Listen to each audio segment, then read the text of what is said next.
বিসমিল্লাহির রহমানির রহিম। Lions man college আয়োজিত অনলাইন ক্লাসে সবাইকে স্বাগত। আমি মোহাম্মদ জাকির ইসলাম, সহকারী শিক্ষক, লায়ন্স ম্যান কলেজ রংপুর। প্রিয় শিক্ষার্থী, আশা করি সবাই তোরা ভালো আছো। আমরা যারা লায়ন্স ম্যান কলেজ থেকে অনলাইনে ক্লাসের ব্যবস্থা করতেছি, আশা করি সবাই মনোযোগ সহকারে দেখতেছি। আজকে আমি দশম শ্রেণীর বিষয় ফিনান্সিয়াল ব্যাংকিং আলোচ্য অধ্যায় হচ্ছে 11। আমার আলোচনার বিষয় হচ্ছে ব্যাংক আমানত। আমানত হচ্ছে কারোর কাছে গচ্ছিত রাখা কোনো বিষয়, যে কোনো বিষয় যেন পরবর্তী সময় আমরা পেয়ে থাকি সেটা আমানত। অর্থাৎ আমার চাহিদা মতো যে কোনো বিষয় আমরা পরবর্তী সময়ে পাই। অর্থাৎ যে বস্তুটা কোনো কিছু বিনিময় ছাড়া আমরা অন্যের কাছে গচ্ছিত রাখি, যা পুড়ে যাওয়ার মতো নয়, নষ্ট হওয়ার মতো নয়, হারিয়ে যাওয়ার মতো নয়, এমন বস্তুকে আমানত বলা হয়। তাহলে ব্যাংক আমানত হচ্ছে ব্যাংকের কাছে যে আমানত রাখা হয়, তাহলে ব্যাংক আমানত বলে। অর্থাৎ আমরা তো ব্যাংকে রাখবো, স্বর্ণ রাখতে পারি, টাকা পয়সা রাখতে পারি, আরও অন্য কিছু রাখতে পারি। সাধারণত ব্যবসার দিক থেকে আমরা ব্যাংকে টাকা রেখে থাকি। এখানে ব্যাংকে যে টাকা রাখি তার জন্য আমরা বিভিন্ন পন্থা অবলম্বন করে থাকি। ব্যাংকের মাধ্যমে বিভিন্ন ধরনের ব্যাংক হিসাব পরিচিতির সাথে সাথে ব্যাংকের হিসাব খোলা বন্ধ করার পদ্ধতি সম্পর্কে আলোচনা করি। নতুন ব্যাংকিং পণ্য হিসাব, বিশেষ আধুনিক ও ইলেকট্রনিক ব্যাংকিং হিসাব সম্পর্কে ধারণা। ব্যাংকিং ব্যবসা তহবিল মূল উৎস আমানত। ব্যাংকের আমানত বিভিন্নভাবে সংগৃহীত হয়ে থাকে। বিশেষ করে বাণিজ্যিক ব্যাংক বিভিন্ন প্রকার হিসাব খোলার মাধ্যমে আমানত সংগ্রহ করা হয়ে থাকে।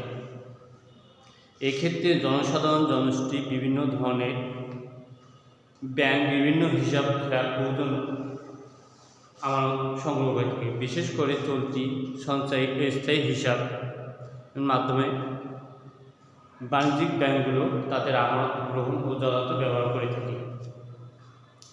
ব্যাংক আমানতের ক্ষেত্রে তিনটি অংশ রয়েছে।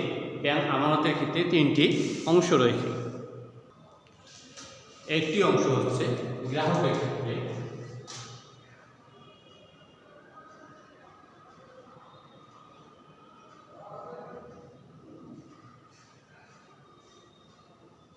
গ্রাহকের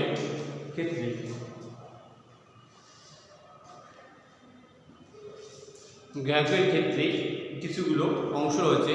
তার মধ্যে গ্রাহকের ক্ষেত্রে যেগুলো অংশ রয়েছে, প্রথমে অর্থের নিরাপত্তা। অর্থের নিরাপত্তা ক নম্বর হচ্ছে অর্থের নিরাপত্তা। এখানে ব্যাংকের জন্য গ্রাহকরা অর্থের নিরাপত্তা পেয়ে থাকে।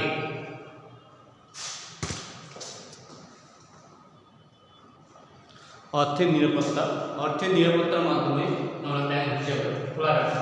ব্যাংকে আমরা যখন নিরাপত্তা পেয়ে থাকি, গ্রাহককে যখন নিরাপত্তা ভোগ করতে পারে সেই ব্যবস্থা ব্যাংক ব্যবস্থা করে থাকে।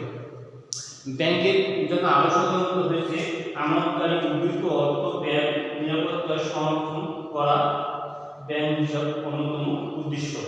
ব্যাংকের বিভিন্ন খনন হচ্ছে ব্যবসায়িক লেনদেন। খনন হচ্ছে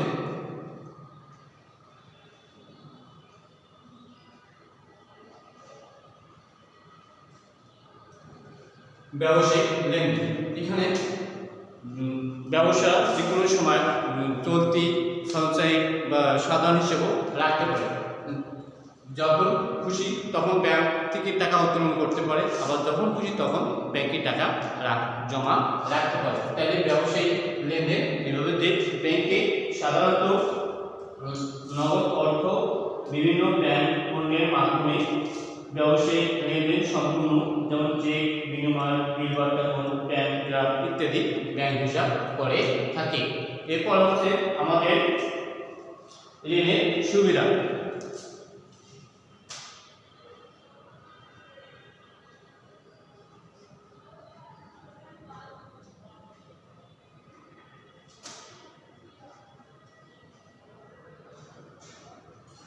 ঋণের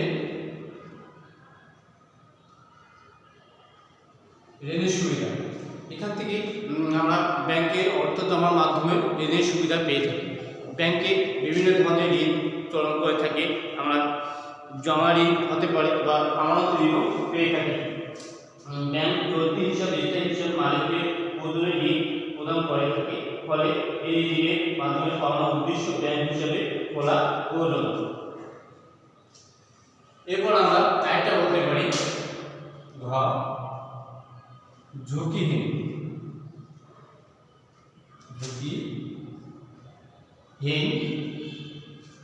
ঝুঁকিহীন বিনিয়োগ।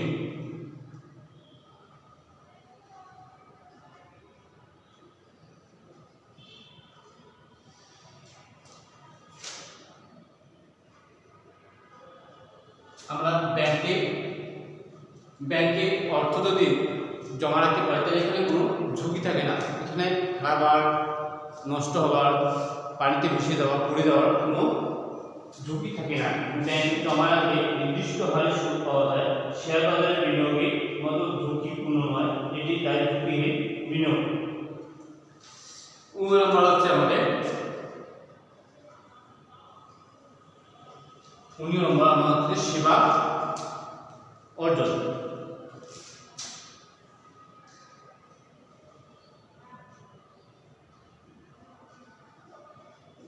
সেবা অর্জন, আমরা এখান থেকে এই ব্যবসা থেকে আমরা সেবা অর্জন করতে পারি।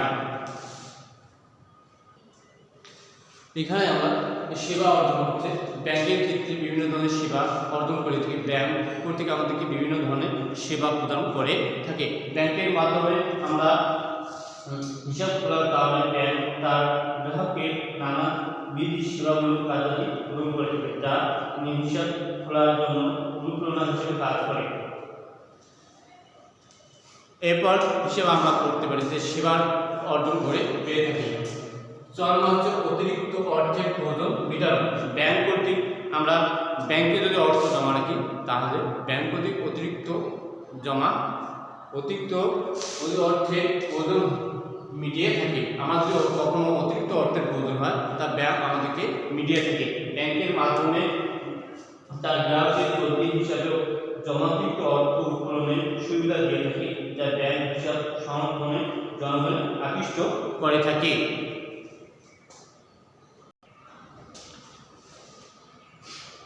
আমরা যেমন গ্রাহকের ক্ষেত্রে কিছু সুবিধা পেয়ে থাকলাম, এবার ব্যাংকের ক্ষেত্রে সুবিধা আছে যে ব্যাংকের ক্ষেত্রে তহবিলের মূল্য উৎস, বিনিয়োগ, বৈদেশিক বিনিয়োগ। এখানে আমরা যেমন কতে পাইছি, হতে পাবো গতে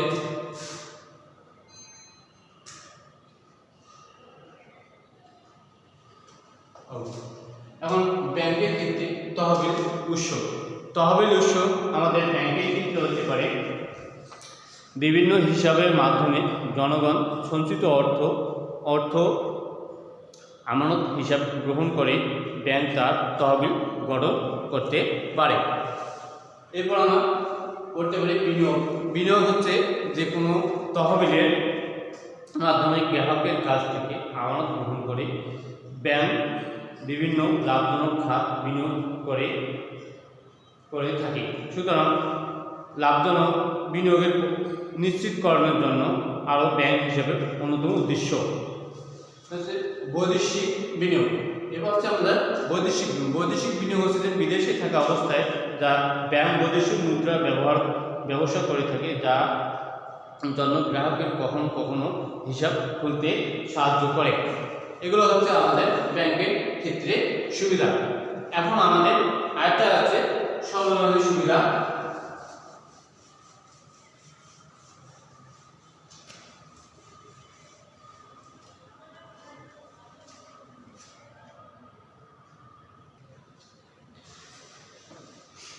আমার 3 নম্বর হচ্ছে সামগ্রিক নৈতিক উন্নয়নের ক্ষেত্রে, সামগ্রিকভাবে অর্থনৈতিক উন্নয়নের ক্ষেত্রে আমার ক্রমাগত সঞ্চয় প্রবণতা সৃষ্টি করতে হবে, অর্থাৎ গ্রাহকের কাছে যে সঞ্চয় প্রবণতা বা সঞ্চয় বৃদ্ধি পায় বা সঞ্চয় করার মানসিকতা তৈরি করতে হবে। এই ধরুন সঞ্চয় প্রবণতা বৃদ্ধি করতে হবে। ব্যাংকের বিভিন্ন ধরনের প্রচারণামূলক উদ্দেশ্যের মাধ্যমে সঞ্চয় প্রবণতা বৃদ্ধি পাবে। ব্যাংক হিসাব খোলার মাধ্যমে জনগণের মধ্যে সঞ্চয় প্রবণতা সৃষ্টি করা। আমার ধর্ম হচ্ছে পুঁজিবাজার বা মূলধন গঠন। পুঁজিবাজার বা মূলধন সামগ্রিক অর্থনৈতিক উন্নয়নের ক্ষেত্রে পুঁজিবাজার মূলধনের গঠন অবশ্যই সহায়ক ভূমিকা করে থাকে। এখানে গ্রাহকের জন্য মূলধন সৃষ্টি করে থাকে, সেজন্য ব্যাংক কর্তৃক পদক্ষেপ গ্রহণ করা থাকে। ব্যাংকের মাধ্যমে বিভিন্ন ধরনের উন্নত পুঁজিবাজার মূলধন হিসাব করে থাকে। ব্যাংক হিসাবের মাধ্যমে অলস বিলুপ্ত সঞ্চয়গুলো পুঁজিযুক্ত হয়ে মূলধনের সৃষ্টি হয়ে থাকে। তারপর সামগ্রিক অর্থনৈতিক উন্নয়নের আরেকটি ক্ষেত্র হচ্ছে যে বিনিয়োগে ও উৎপাদন। বিনিয়োগ ও উৎপাদন করা, যে কোনো কাজে বিনিয়োগ করতে হলে বিনিয়োগ করলে সঠিক জায়গায় সঠিকভাবে বিনিয়োগ করলে তাদের উৎপাদনও সঠিক হয়। যেমন কোনো উৎপাদন যদি বিনিয়োগটা সঠিকভাবে উৎপাদিত হয়, বিনিয়োগ হয়ে থাকে, তাহলে উৎপাদন সঠিক হবে। ব্যাংক হিসাবের মাধ্যমে বিনিয়োগ বৃদ্ধি পায় এবং যা পরবর্তী দেশে উৎপাদন ও অর্থনৈতিক সমৃদ্ধ গুরুত্বপূর্ণ ভূমিকা পালন করে থাকে। সামগ্রিক অর্থনৈতিক উন্নয়নের আরেকটি ক্ষেত্র হচ্ছে কর্মসংস্থান। কর্মসংস্থান, এখানে ব্যাংকের বিভিন্ন ধরনের কর্মসংস্থান সৃষ্টি হয়ে থাকে। অর্থনৈতিক উন্নয়নের জন্য কর্মসংস্থান বিশেষ ভূমিকা পালন করে থাকে। একজন বেকার থেকে কর্মসংস্থান সৃষ্টি করে থাকে অর্থনৈতিক উন্নয়নের মাধ্যমে। অর্থনৈতিক উন্নয়নের মাধ্যমে কর্মসংস্থানের মাধ্যমে অর্থনৈতিক উন্নয়নের সাথে সাথে কর্মসংস্থান সৃষ্টি করে থাকে। সামগ্রিক অর্থনৈতিক উন্নয়নের ক্ষেত্রে আরেকটি সর্বশেষ হচ্ছে আন্তর্জাতিক বাণিজ্য। এখানে আন্তর্জাতিকভাবে সামগ্রিক উন্নয়নের জন্য আন্তর্জাতিকভাবে বাণিজ্য প্রদান করে থাকে। একজন গ্রাহকের জন্য আন্তর্জাতিক বাণিজ্য অবশ্যই ভূমিকা পালন করে থাকে। এক্ষেত্রে ব্যাংক হিসাবের মাধ্যমে আমদানি ও রপ্তানি বাণিজ্যের অংশগ্রহণে আন্তর্জাতিক বাণিজ্য প্রসার হয়ে থাকে। আমরা যেগুলো পয়েন্ট আলোচনা করলাম অবশ্যই আলোকপাত হয়েছে এবং ভালো করে বুঝতে পারব। আমরা পরবর্তী সময়ে আরও বিস্তারিত আলোচনা করব অন্য বিষয় নিয়ে। প্রিয় শিক্ষার্থীবৃন্দ, এখন আমি বাসার কাজ দেব। বাসার কাজ হচ্ছে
শিক্ষার্থীবৃন্দ, আজকের বাসার কাজ হচ্ছে যে বাড়ির কাজ ব্যাংক আমাদের উদ্দেশ্যগুলো আলোচনা করো। আর 2 নম্বর হচ্ছে ব্যাংক হিসাবের প্রকারভেদগুলো আলোচনা করো। ব্যাংক হিসাব বিভিন্ন প্রকার হয়ে থাকে, সেই হিসাবগুলো আলোচনা করো। প্রিয় শিক্ষার্থীবৃন্দ, আজকে পর্যন্ত। আল্লাহ হাফেজ।